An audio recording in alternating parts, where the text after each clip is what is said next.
اعوذ باللہ من الشیطان الرجیم بسم اللہ الرحمن الرحیم۔ سورہ حج کی 2 آیتیں پڑھ رہا ہوں، آیت نمبر 75، آیت نمبر 76۔ اللہ یصطفی من الملائکۃ رسلا ومن الناس، اللہ تعالی فرشتوں میں سے اپنا پیغام پہنچانے والا چنتا ہے اور انسانوں میں سے بھی۔ ان اللہ سمیع بصیر، بے شک اللہ سننے والا دیکھنے والا ہے۔ یعلم ما بین ایدیہم وما خلفہم، وہ جانتا ہے جو کچھ ان کے آگے ہے اور جو کچھ ان کے پیچھے ہے۔ وَإِلَى اللَّهِ تُرْجَعُ الْأُمُورِ، اور اللہ ہی کی طرف لوٹتے ہیں سارے معاملات۔ اللہ جل جلالہ عما نوالہ نے فرشتوں سے بھی رسالت کا یعنی پیغام رسانی کا کام لیا ہے، جیسے حضرت جبریل علیہ السلام کو اپنی وحی کے لیے منتخب کیا کہ وہ رسولوں کے پاس وحی پہنچائے یا عذاب لے کر قوموں کے پاس جائیں، اور لوگوں میں سے بھی جنہیں چاہا رسالت کے لیے اللہ نے چن لیا، اور انہیں لوگوں کی ہدایت اور رہنمائی پر مامور فرمایا۔ یہ سب اللہ کے بندے تھے، وہ منتخب اور چنیدہ تھے، لیکن کس لیے؟ خدائی اختیارات میں شرکت کے لیے، جس طرح کے بعض لوگوں نے انہیں اللہ کا شریک گردان لیا؟ نہیں، بلکہ صرف اور صرف اللہ کا پیغام پہنچانے کے لیے۔ وہ بندوں کے اقوال سننے والا ہے اور بصیر ہے، یعنی جانتا ہے کہ رسالت کا مستحق کون ہے، پیغام پہنچانے کا مستحق کون ہے، وہ اللہ جانتا ہے۔ جیسے دوسرے مقام پر اللہ نے فرمایا، اللہ اعلم حیث یجعل رسالتہ، سورہ انعام کی یہ آیت ہے، آیت نمبر 124۔ اس موقع کو تو اللہ ہی خوب جانتا ہے کہ کہاں وہ اپنی پیغمبری رکھے۔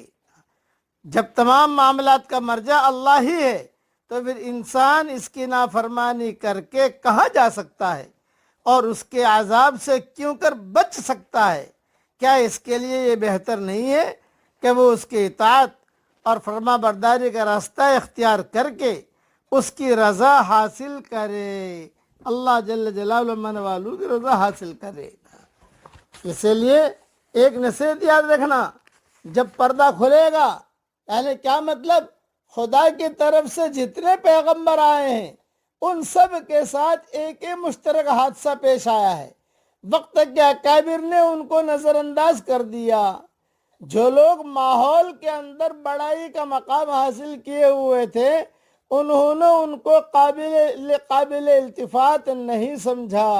وقت کے یہ اکابر سب کے سب وہ لوگ تھے جو خدا کو مانتے تھے، وہ اس کو بھی مانتے تھے کہ خدا کی طرف سے خدا کا پیغام دینے والا آتا ہے، حتیٰ کہ ان میں ایسے لوگ بھی تھے جو آنے والے پیغمبر خدا کا پہلے سے انتظار کر رہے تھے، اور وہ اس کی یاد میں پرجوش تقریریں کرتے تھے، مگر جب وہ آنے والا آیا تو انہوں نے اس کو نہیں پہچانا، انہوں نے حقارت کے ساتھ اس کو رد کر دیا، تو اللہ تعالیٰ نے بھی ان لوگوں کو ہلاک کر دیا۔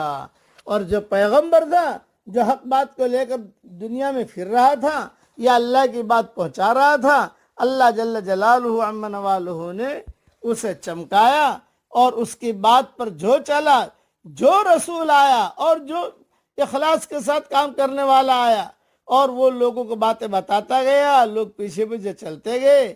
ماننے والوں نے مانا، اللہ نے انہیں چمکایا، اور نہ ماننے والوں نے نہ مانا، اللہ تعالیٰ نے ان سب کو تڑپایا اور ہلاک کر دیا۔ اس لیے اللہ جل جلالہ عما نوالہ کہ جو اللہ کا جو نظام ہے، اس نظام کو سمجھنے کی ضرورت ہے۔ اللہ تعالیٰ، اب پڑھ لیجئے میرے ساتھ، ربنا لا تزغ قلوبنا بعد إذ هديتنا وهب لنا من لدنك رحمة إنك أنت الوهاب۔ اللہ تعالیٰ یہ دعا ہم سب کے لیے قبول فرمائے، آمین۔ وآخر دعوانا ان الحمد للہ رب العالمین۔